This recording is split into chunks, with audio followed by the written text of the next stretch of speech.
अस्सलाम वालेकुम एवरीवन। तो आज की इस वीडियो में मैं आप लोगों के साथ latest UK e visa update share करने वाली हूँ। जी हाँ, ये ई वीज़ा क्या है, ये कब से इंट्रोड्यूस हुआ है, कौन कौन से लोग इसके लिए एलिजिबल हैं, इसका प्रोसेस क्या होगा, इसके बेनिफिट्स क्या होंगे एंड बाकी की अपडेट्स।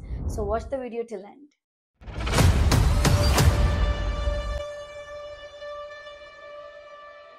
जैसे कि मैंने पहले ही बताया कि आज की इस वीडियो में मैं आपको बताऊंगी major updates from UK visa. जी हाँ, ये बड़ा हर तरफ फैला हुआ है, ई वीज़ा आ गया। तो क्या ये इतना ज़्यादा आसान हो गया है? क्या हो गया, हर बंदा अब यूके जाने वाला है? और ऐसे ऐसे मैसेजेस भी मुझे तो आ रहे हैं कि भाई लाइक यूके ने वीज़ाज़ की बौछार कर दी है, और कुछ लोगों ने तो ये भी टाइटल्स लगाए हुए हैं कि अब यूके जाना हो गया बहुत आसान। तो कितनी सच्चाई है इन बातों में, मैं आज की इस वीडियो में आपको बताऊंगी।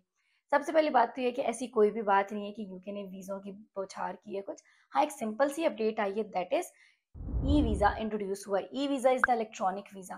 पहले ये होता है कि हमें जब वीज़ा मिलता है तो आपके पासपोर्ट पे वो एक स्टिकर वीज़ा लगता है, ठीक है ना? तो उस वीज़ा से क्या होता है कि आप फिर आगे जाते हैं। अब ये बहुत बेहतर चीज़ हो गई, इन्होंने इस सिस्टम को पेपरलेस कर दिया, यानी पेपर का अब इसमें इन्वॉल्वमेंट नहीं है। आपको आपके मोबाइल पे, आपके गिवन ईमेल्स पे इलेक्ट्रॉनिक वीज़ा दे दिया जाएगा, ठीक है? और आपका जो बीआरपी है, बायोमेट्रिक रेजिडेंस परमिट, इसकी भी मैं आपको बताती हूँ कि अब आपको इसकी भी कोई ज़रूरत नहीं पड़ेगी इसकी वजह से। और ये पेपरलेस सिस्टम क्यों बना है? क्योंकि देखें पाकिस्तान में तो फिर जब पाकिस्तान थर्ड वर्ल्ड कंट्रीज़ में आता है, हालाँकि ये चीज़ें तो ग्लोबल होती हैं, like healthy environment, friendly environment और पोल्यूशन को कम करना, इको फ्रेंडली एनवायरनमेंट, ये बातें तो पूरी दुनिया में आपको पता है चल रही हैं। तो इस चीज़ को माइंड में रखते हुए पेपरलेस वीज़ाज़ का इन्होंने इनिशिएटिव लिया है। और ये कोई पहली कंट्री नहीं है, लाइक इससे पहले अज़रबैजान है, we have Saudi Arabia, we have Malaysia, जो ऑलरेडी ई वीज़ाज़ दे रहे हैं। तो इसमें कोई ऐसा नहीं है कि कोई पहली कंट्री है जो ये चीज़ कर रही है, और ये बड़ा अच्छा है। एक तो ये इको फ्रेंडली है, ठीक है, हमारे एनवायरनमेंट के लिए अच्छा है कि पेपरलेस है ये e visa, electronic visa. Second चीज़ ये है कि आपको अपना पासपोर्ट सबमिट नहीं कराना पड़ेगा। ये जो हम पासपोर्ट सबमिट कर देते थे, फिर महीनों लग रहे हैं, वो वीज़ा आ रहा है और उस दौरान लाइक 2 से 3 माह लग जाते थे, and you can not travel during that time period. अब ऐसा कुछ भी नहीं होने वाला। आप इजीली ट्रैवल करें अपना, आपने जहाँ जाना है, और जब आपका वीज़ा आएगा आपको आपकी ईमेल पे भेज दिया जाएगा, ठीक है? अब ये जो है ना, इम्प्लीमेंट कब से हुआ है और कौन-कौन लोग इसके लिए एलिजिबल हैं, इसके बारे में बात करते हैं। ये 15 जुलाई 2025 से इम्प्लीमेंट हो चुका है।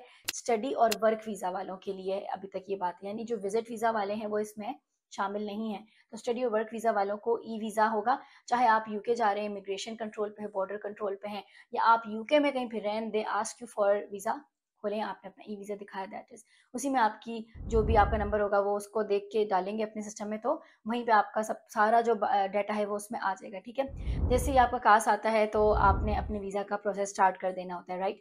अब इसमें एक मेजर अपडेट ये है कि मैं आपको बता दूँ, अगर आपके साथ आपके डिपेंडेंट्स हैं, उनका पासपोर्ट सबमिट होगा, वो अभी तक एग्ज़ेम्प्ट नहीं हुए हैं इस चीज़ से। तो ये इसमें एक बड़ी इंपॉर्टेंट अपडेट है, कहीं ऐसा ना समझें आपके आपके साथ-साथ बाकी बच जाएँगे, नहीं, बाकी नहीं बचेंगे। आपका तो ई वीज़ा, आपने पासपोर्ट सबमिट नहीं करना, कि आपके डिपेंडेंट्स का वीज़ा जो है वो स्टिकर वीज़ा ही मिलेगा। सिंपल आपने यूकेवीआई पे जाके जो है ना अपना रजिस्ट्रेशन करनी है, उस पे आपको आपका रेफरेंस कोड मिलेगा, ठीक है? और आपका ई वीज़ा भी आपको उसी के थ्रू मिलेगा। तो इसका मतलब है सारी पॉलिसीज़ से अब सिर्फ़ ई वीज़ा इंट्रोड्यूस हुआ है, उसकी जो वीज़ा पॉलिसी है, उसकी रिस्ट्रिक्शंस, उसका visa ratio, rejection rate, strictness, वो अपनी जगह है। तो ये जो लोग बातें बना रहे हैं वो ऐसा कुछ भी नहीं है, ठीक है?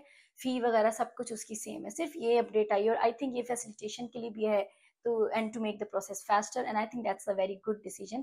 तो जो भी लोग फैब्रिकेशंस कर रहे हैं और झूठी अफ़वाहें फैला रहे हैं, तो उससे आप बचें, एंड हमेशा एक राइट प्लेटफ़ॉर्म, जैसे कि यूनिवर्सिटीज़ पेज आपको हमेशा एक ऑथेंटिक खबर देता है, ऐसे प्लेटफ़ॉर्म्स को फ़ॉलो करें। इसके अलावा अगर आप फ्री कंसल्टेंसी चाहते हैं, तो आप हमारे इस स्क्रीन पे दिए गए जो ऑफ़िसेज़ हैं मेजर सिटीज़ में, उनको भी विज़िट कर सकते हैं, या हमारे दिए गए नंबर्स पे राब्ता भी कर सकते हैं।